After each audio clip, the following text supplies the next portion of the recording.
Bonjour à toutes et à tous et bienvenue à l'Assemblée Générale 2024 de l'AGLCA. Aujourd'hui nous allons... Mais attends une seconde, ça veut dire quoi en fait AGLCA ? C'est facile, ça veut dire Agence Géniale de Location de Copieurs et Adresses. Ah bon ? Bah j'ai toujours cru que c'était les aventuriers gourmands, légendaires et courageusement amoureux. Mais non, je sais, ce sont les ambianceurs géniaux des lacs du Connemara indinois. Oula, oui, je crois qu'en effet un éclairage s'impose. Mais c'est vrai au fait, c'est quoi l'AGLCA ? Eh ben allons demander. Je connais la GLCA depuis 12 ans. Moi, je connaissais le bâtiment, l'ancien bâtiment depuis déjà 20 ans. C'est la première fois que je viens, je connaissais pas du tout. 2 ans et 24 jours. Je pense depuis que j'ai 10 ans. Et moi, je suis arrivée dans l'association dans laquelle je travaille il y a 3 ans, donc ça fait 3 ans que je connais la GLCA. Je dirais que je la connais bien depuis une vingtaine d'années. La GLCA, en fait, je la connais depuis 2018. J'adhérais déjà à la GLCA avant la construction de l'MCC. Alors la GLCA, Je dirais que la GLCA est un lieu d'accueil pour tous, où on peut avoir plein d'informations générales sur la ville ou sur ce qui s'y passe, sur les différentes associations. Beaucoup de services, énormément de services, donc que ce soit formation, que ce soit de la repro. Alors pour moi, c'est tout d'abord une très belle bâtisse, c'est un truc de dingue. C'est une maison de la vie associative qui permet d'aider les bénévoles et les associations à se développer, se former et à mutualiser leur action. La GLCA, ça fait partie vraiment du territoire de Bourg et au-delà. C'est un point d'appui pour les associations extraordinaires. Je crois que c'est vraiment une association au service des autres associations. Comme je suis secrétaire de l'association, je réserve des salles pour nos réunions. En tant qu'adhérent, nous on est bénéficiaire d'un local, etc. Donc on trouve ça plutôt parfait, pas très cher en plus. Et puis je viens chercher le courrier parce qu'on a notre boîte aux lettres. En tant que bénévole associatif, j'ai bénéficié d'un accompagnement avec le DLA. On a participé aux formations des bénévoles. On essaye d'être présent déjà, pour faire vivre la mutualisation justement. Au niveau de la GLCA, je me sers d'aucun service. Je suis là pour donner de mon temps pour la GLCA. Essentiellement le cowork et peut-être un jour on aura un super bureau à côté. Là on a été aidé sur des différentes choses, la vie associative, la communication. Mais ce qu'on utilise le plus c'est la reprographie quand même. Je sais pas, moi je vis plus ou moins ici, je passe quand même régulièrement à la GLCA.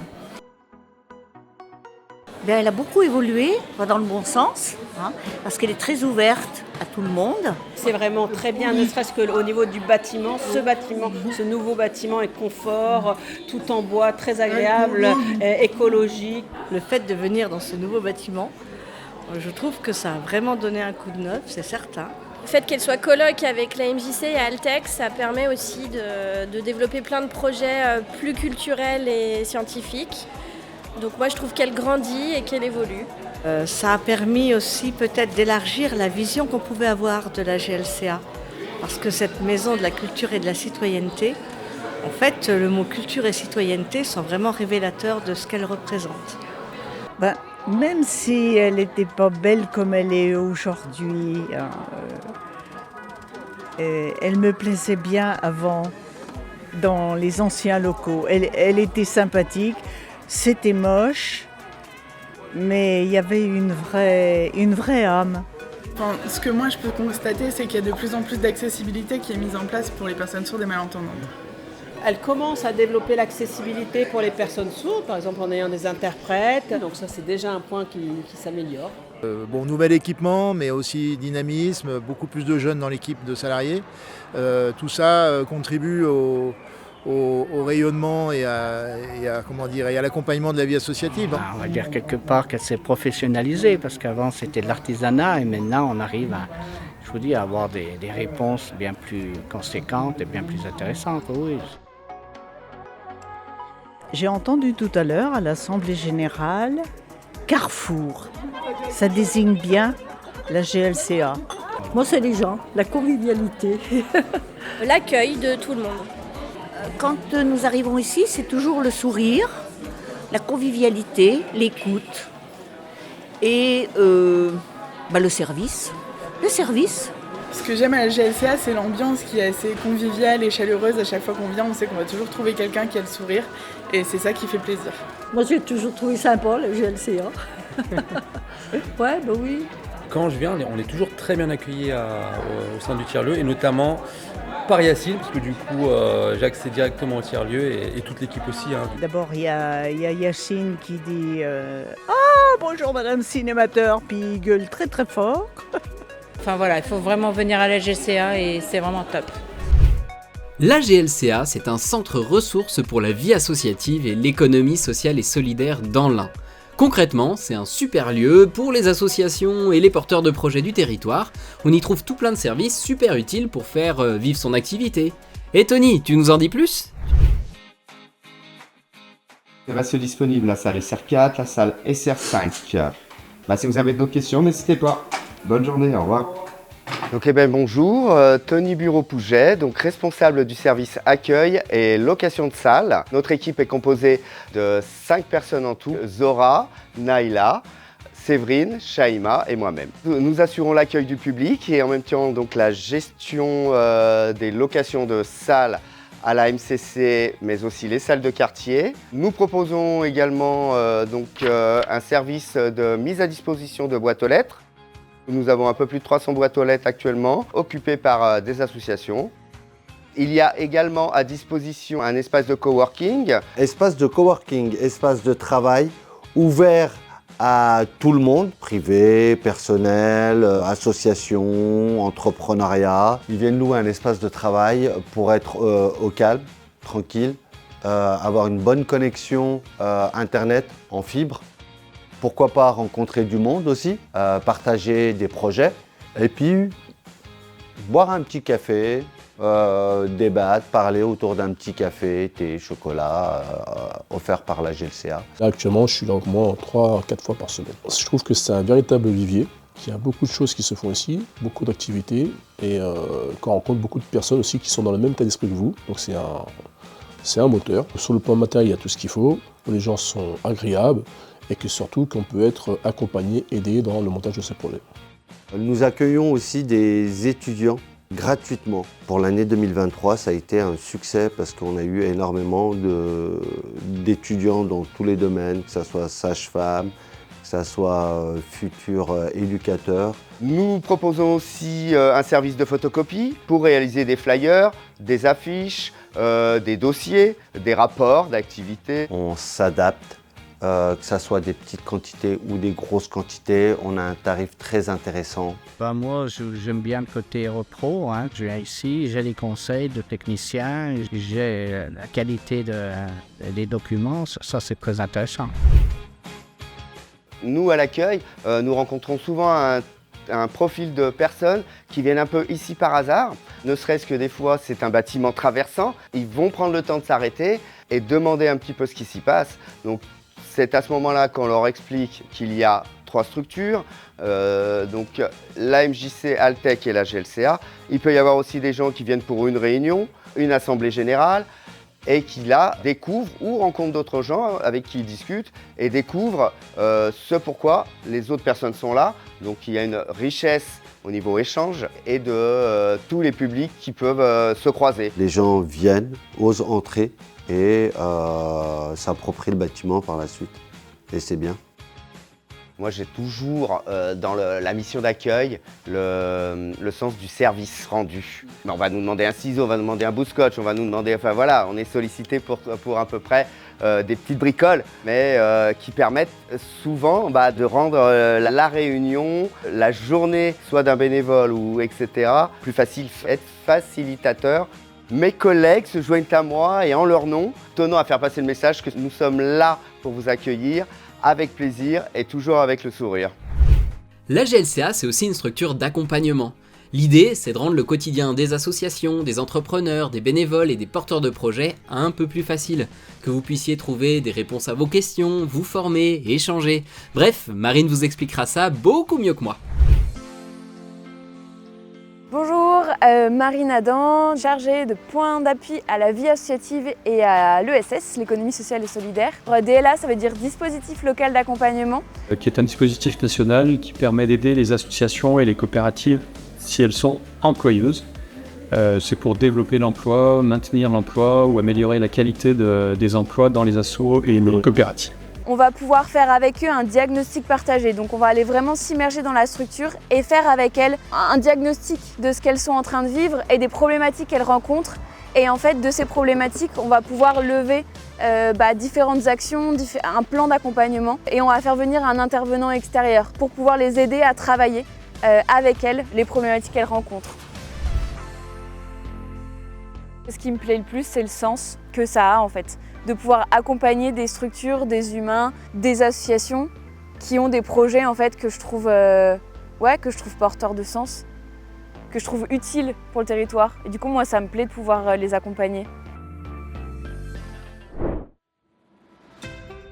Je m'appelle Damien Bayoub, donc je suis chargé à la gestion employeur et à la fonction RH. Mes principales missions, c'est notamment d'accompagner toutes les associations dans leur quotidien d'employeur, donc ça va être à partir de la première embauche d'un premier salarié à la dissolution de l'association en passant par tout ce qui est la gestion des payes, les contrats de travail, les arrêts de travail, les fins de contrat, tout ce qui est dans le domaine de la gestion sociale. Bon, on a aussi toutes les demandes diverses qui sont en dehors de la paye. Par exemple, je souhaite embaucher tel salarié pour tel nombre d'heures dans le mois, combien ça va me coûter?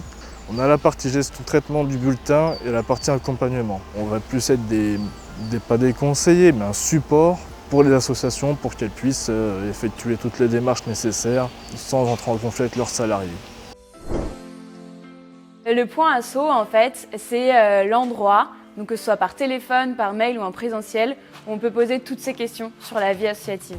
Ça s'adresse à toutes les associations et toutes les personnes qui ont envie de créer des associations ou d'autres structures de l'économie sociale et solidaire, donc des coopératives par exemple. On peut parler des statuts, de la gouvernance, des finances, de la dissolution, de la création, on peut parler de tous les sujets qui concernent une association. Donc du coup, c'est à disposition gratuitement de toutes les associations et les porteurs de projets. Ici, c'était un point asso sur le droit et le fonctionnement d'une association. Donc on a invité la Maison de la Justice et du Droit à venir justement pour nous expliquer les spécificités des droits, des devoirs des dirigeants associatifs, mais aussi du fonctionnement global de l'association. Je regarde le programme des points asso et s'il y a quelque chose qui m'intéresse, je saute dessus. J'étais à la recherche des questions de responsabilité du président, du trésorier, des membres du conseil d'administration.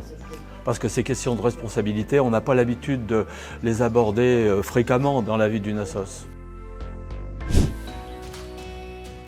La formation des bénévoles, c'est un dispositif qui permet de faire de l'accompagnement collectif, qui couvre tous les champs de la vie associative, du rappel des fondamentaux de la loi 1901 jusqu'à l'animation, la réglementation d'organisation d'événements, en passant par le développement stratégique, les sources de financement, l'accompagnement de la vie bénévole. Ces sessions sont déployées à l'échelle du département et elles permettent aux dirigeants de monter en compétence sur la gestion de la vie de leur association. L'intérêt de faire de la formation collective, c'est aussi la mise en réseau des porteurs de projets et des associations sur un même territoire, ce qui permet aussi parfois des rencontres et pourquoi pas des coopérations. Vous êtes dirigeant bénévole d'une association, une toute jeune association. Autant partir sur de bonnes bases. Participer au programme de formation des bénévoles, c'est être sûr d'enclencher une bonne dynamique et de partir avec le bon équipement. Les dirigeants les plus anciens, vous avez des savoir-faire. Le contexte évolue, les outils changent. Venez faire une mise à jour. En parlant de température, si vous partez en voyage, Italie ou Irlande? Alors bonjour, je m'appelle Hugues de France, je suis coordinateur de la Fabrique des Possibles. Alors la Fabrique des Possibles, c'est un collectif pour aider les personnes à se mettre en entrepreneuriat. Donc on a 3 objectifs. Le premier, c'est d'informer, d'orienter, de guider un petit peu les entrepreneurs vers les différentes formes d'accompagnement qu'on peut proposer. Ensuite, on a une proposition d'événements de type rencontre, comme ce soir l'apéro des possibles, des conférences.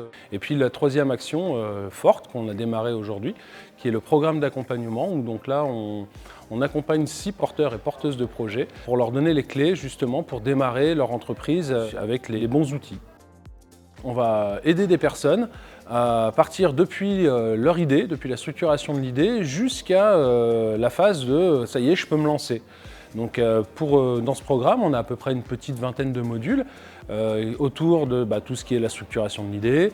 On va avoir aussi le plan de financement et puis on essaye aussi de leur ouvrir un petit peu leur réflexion avec la mise en œuvre de modules autour de tout ce qui est démarche environnementale.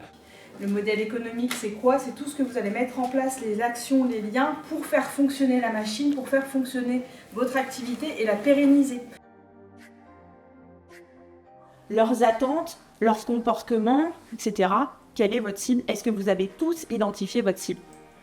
Alors l'apéro des possibles, c'est pour tout le monde qui est, on va dire, autour de l'entrepreneuriat. Donc ça peut être aussi bien des gens qui sont porteurs de projets, qui n'ont pas encore fait le pas de se mettre à leur compte, comme des gens qui sont déjà à leur compte depuis peu ou depuis longtemps.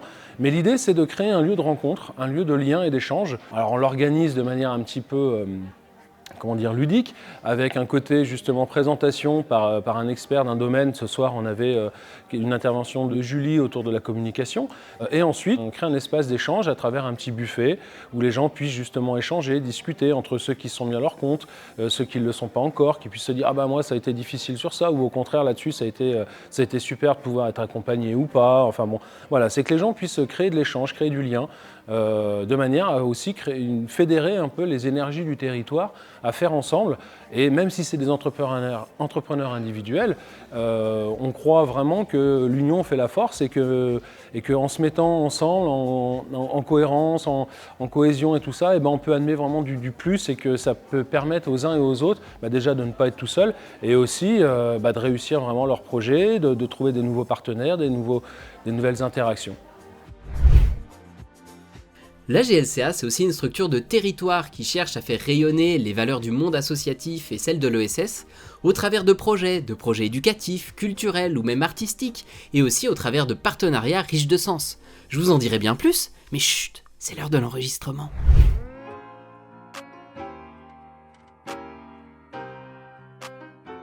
Chères auditrices et auditeurs, bonjour! Nous sommes ravis de vous retrouver en ce mois d'octobre pour une nouvelle émission et particulièrement heureuse d'être sur Radio B avec vous. La GLCA propose 2 émissions de radio en lien avec les radios locales, RCF et Radio B. On enregistre une émission par mois sur Radio B et une émission par mois sur RCF. Et du coup, on invite les associations à se présenter. Donc, on choisit 2 associations par mois. Donc, faut pas hésiter à venir nous contacter. On leur demande de se présenter, de nous parler de l'association, c'est quoi un petit peu leurs valeurs, les objectifs, les actus. Et ensuite, elles sont diffusées sur les radios et on les retransmet, nous, sur nos réseaux sociaux et à notre newsletter. On a souhaité nouer ce partenariat avec Radio B et RCF parce que c'est les radios locales et en plus elles sont associatives. C'est des structures qui partagent nos valeurs et puis surtout on trouve des compétences sur place. C'est agréable d'être accompagné par les techniciens. Pour notre émission, on est toujours à la recherche d'associations qui voudraient venir derrière le micro, parler un petit peu de leurs projets, de leurs actus, présenter leur association. On accueille les associations avec grand plaisir et on est vraiment là pour les valoriser. Pas de questions pièges pour nous. La radio, c'est très enrichissant parce que c'est un bon exercice. Donc déjà, il faut savoir faire, parler, c'est pas évident. Il y a un temps de préparation et surtout on rencontre des bénévoles engagés et puis des beaux projets qu'on connaît pas forcément. Oui, c'est ça, c'est à chaque fois une découverte aussi, des belles rencontres, de voir un peu sur le territoire aussi toutes les initiatives, tout le travail que peuvent mener les associations tout au long de l'année. Merci chères auditrices et auditeurs de nous avoir écoutés. On vous souhaite à toutes et tous une bonne journée et on vous donne rendez-vous le mois prochain pour une nouvelle émission. À bientôt. Alors un événement à retenir de 2023, j'ai envie de dire plusieurs événements, et en particulier tout ce qui a pu se passer au niveau des expositions qui ont pu être programmées soit par le GLCA, soit avec nos partenaires d'Altec et de la MJC, où on a pu effectivement constater un brassage et la venue de beaucoup de personnes pour nous rencontrer et s'intéresser à ce qu'on proposait. Alors à la GLCA, on a été invité pour proposer une de nos expositions dans l'espace Cowork. Donc cette exposition s'appelle Carnet de strip et nous on l'a créée au CPA l'année dernière avec l'artiste Anjalé et on est très heureux qu'elle soit présentée ici dans l'espace Cowork de la GLCA. Ce qui est intéressant, c'est qu'à travers les différentes propositions qu'on a pu avoir, il y a quand même un lien commun, c'est que ce soit des expositions, on a eu des expositions de peinture, on a eu des expositions de sculpture, on a eu de la photographie, on a eu différentes formes d'art proposées. C'est quand même, bien sûr, ce qu'on trouve toujours, c'est le côté féerique de la chose. On m'avait appris à faire de la peinture, il fallait pas dépasser, il fallait que tout soit parfait, fallait même pas qu'on voit que c'était de la peinture, il fallait que ça soit photoréaliste, gna gna gna. Là, j'ai retrouvé des feutres de mauvaise qualité qui font des grosses traces et je trouve ça beaucoup plus rigolo. Donc, plein de couleurs. La CJS est un groupe de jeunes qui vont chercher des clients et essayer de chercher des partenaires pour pouvoir travailler l'été et acquérir une expérience professionnelle pour l'avenir.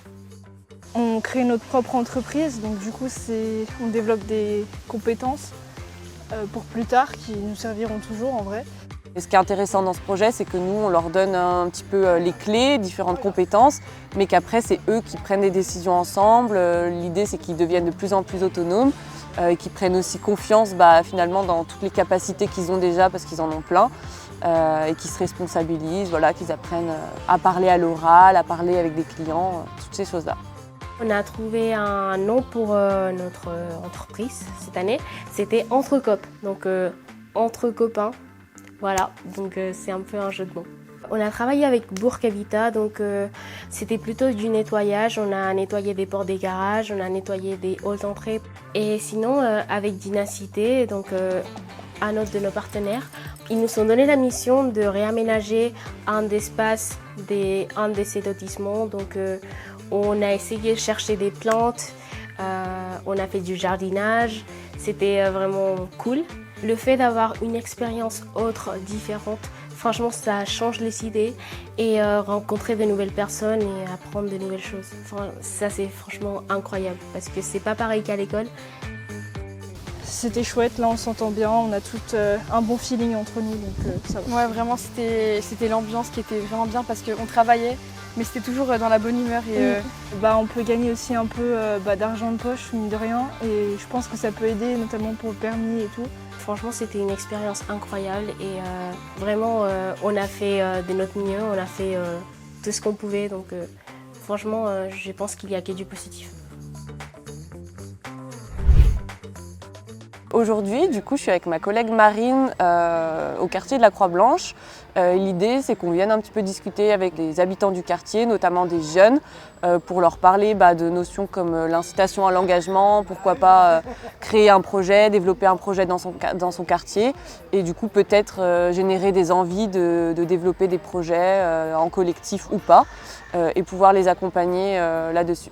Comme on est une association à l'origine qui accompagne plutôt d'autres associations, c'est vrai que les jeunes n'ont pas forcément cette connaissance-là. C'est pour ça qu'on travaille aussi vraiment notre projet pour aller de plus en plus en direction des jeunes et leur proposer justement la découverte de l'associatif, du monde de l'économie sociale et solidaire, de différentes manières de s'engager. Et ça passe par le projet de CJS. On fait aussi beaucoup d'interventions scolaires pour parler aux jeunes de l'engagement et de l'ESS. Et on a aussi développé des parcours découvertes. Donc c'est des parcours qui permettent à des jeunes d'être en immersion dans des structures de l'économie sociale et solidaire. Donc ça peut être des assos ou des coopératives notamment, pour découvrir différents métiers sur leur territoire. Et souvent c'est des métiers aussi qui ont du sens et qui sont engagés. Au niveau de la grande conversation, nous c'était important qu'on soit présent aussi pour accroître notre présence dans les quartiers, dans les territoires de Bourg et qu'on sorte aussi de la Maison de la Culture, qu'on sorte de notre bâtiment pour essayer d'aller rencontrer les habitants, les citoyens et même les jeunes là où ils sont déjà présents et justement de peut-être développer ces notions de projet, d'envie de monter un projet en collectif.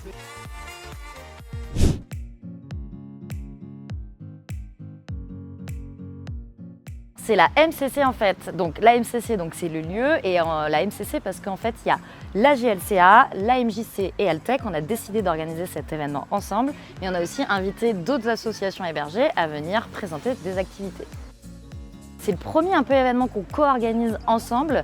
C'est important de marquer le coup et de montrer ce qu'on fait à la MCC, qui on est, et qu'on travaille ensemble, et montrer que la MCC c'est aussi un lieu de vie où il se passe plein de trucs.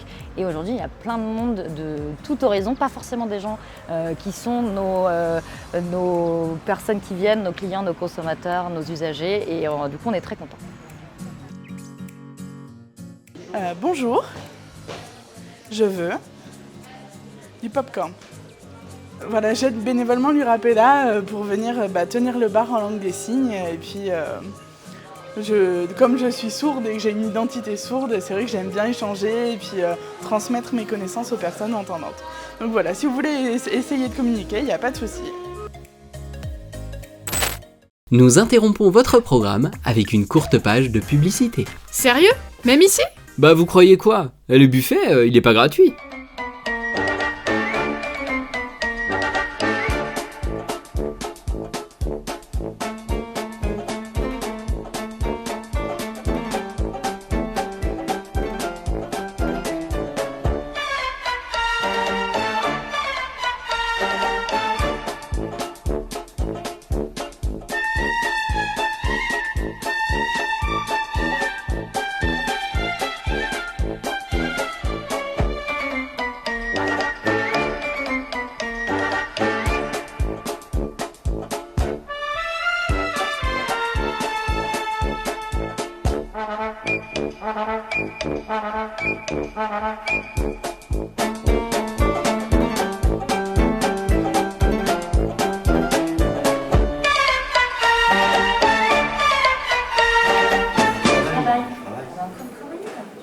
En partenariat avec l'Urapeda, la MCC se forme pour accueillir le public sourd et malentendant. Une partie de l'équipe de l'accueil, du ménage, de la maintenance et du point d'appui à la vie associative se forme pour mieux vous accueillir. Certains de nos événements sont accessibles au public sourd et malentendant, comme les AG, les spectacles, les formations et les temps forts. N'hésitez pas à vous rapprocher de l'accueil de la MCC pour plus d'informations. À bientôt! La GLCA, vous l'avez vu, c'est plein de beaux projets, plein de belles personnes. Mais comme rien n'est parfait en ce monde, à l'exception du responsable de l'espace Cowork, il lui reste des défis à relever. Isa, tu nous en parles ? La GLCA veut se mettre au profit de tous et toutes. Et dans ce tous et toutes, on a des associations hébergées, notamment des associations de sourds. Dans une démarche d'inclusion, on propose plusieurs actions doublées en langue des signes, que ce soit de l'accompagnement individuel, des sessions de formation spécifiques sur la formation des bénévoles, mais aussi les temps forts de la vie collective, les expos, les assemblées générales, tous ces temps-là de la vie associative et du tissu associatif local sont accessibles en langue des signes. Et pour parfaire notre accueil et notre accompagnement, une partie de l'équipe a été formée sur les bases de la langue des signes. Ensuite, nous avons suivi une formation en communication non violente et nous avons proposé l'intervention lors d'une réunion d'équipe de l'association Atelec qui propose l'accompagnement de personnes en recherche de socialisation linguistique. Pour aussi aller au-devant des publics et ne pas toujours attendre que ce soit les publics qui viennent à nous et qui s'adaptent. Bonjour. Bienvenue, le bienvenu. Non, je vais pas savoir là. Je peux aller prendre mes cols, mes anti-sèches là-bas? Un des enjeux auxquels plus personne ne peut échapper, et encore moins quand on relève du secteur de l'économie sociale et solidaire, c'est celui des transitions écologiques et environnementales. La GLCA essaye de transformer ses pratiques en ce sens, mais aussi d'accompagner les associations à passer la vitesse supérieure. On n'en est plus à la phase de sensibilisation. Aujourd'hui, on doit être dans une phase de changement de pratique. Alors cet après-midi, en fait, on travaille avec Charlotte qui nous forme à la mutation écologique. En fait, comment emmener la GLCA en lien avec le projet stratégique dans la mutation écologique. Concrètement, on revisite chacun des postes de fonctionnement de la GLCA en matière de consommation, d'achat, de réduction des déchets, avec tout un plan d'action qui nous permet de progresser et de pouvoir faire une évaluation de notre progression à terme. Par exemple, quand on a besoin de faire appel à un traiteur pour différents événements, on s'attachera à ce que celui-ci travaille avec des produits locaux en circuit court, le plus naturel possible et le moins producteur de déchets en amont. Alors l'année 2023, ça a été notre première année qui a tourné de façon optimale au sein de la GLCA, puisque les années précédentes, eh bien, nous avons subi comme tous et toutes la crise Covid. Alors avec plein de choses agréables, effectivement, plein d'activités, plein de choses qui ont pu se passer, puis des soucis. Et en particulier, on en a discuté durant l'Assemblée générale, ces soucis au niveau des dépenses liées aux fluides. Et effectivement, eh bien, ça nécessite pour nous de nous investir pour voir avec nos partenaires, et en particulier avec la ville, pour voir comment on peut stabiliser notre situation. Alors mes souhaits, on vous a présenté la nouvelle feuille de route, le nouveau projet associatif, c'est effectivement de pouvoir mettre ça sur les rails, et puis de pouvoir développer notre conseil d'administration avec toutes les instances qui vont se mettre en place pour faire vivre notre maison. Marie Houxel, qui était notre directrice adjointe historique durant des années, elle avait l'habitude de dire que la GLCA, c'est un couteau suisse. C'est-à-dire qu'effectivement, vous l'avez remarqué, on propose de multiples portes d'entrée au niveau de notre association, de multiples supports. Mais on a aussi besoin de vous. On a aussi besoin de vous parce que ces supports, eh bien, c'est à vous de les faire vivre. C'est à vous, d'une part, de nous proposer des choses, de nous suggérer des choses, mais c'est aussi à vous d'œuvrer et de nous accompagner avec vos qualités, avec vos compétences, pour développer ce couteau suisse. Donc, bienvenue à vous, bienvenue à toutes les bonnes volontés et bienvenue à vos initiatives.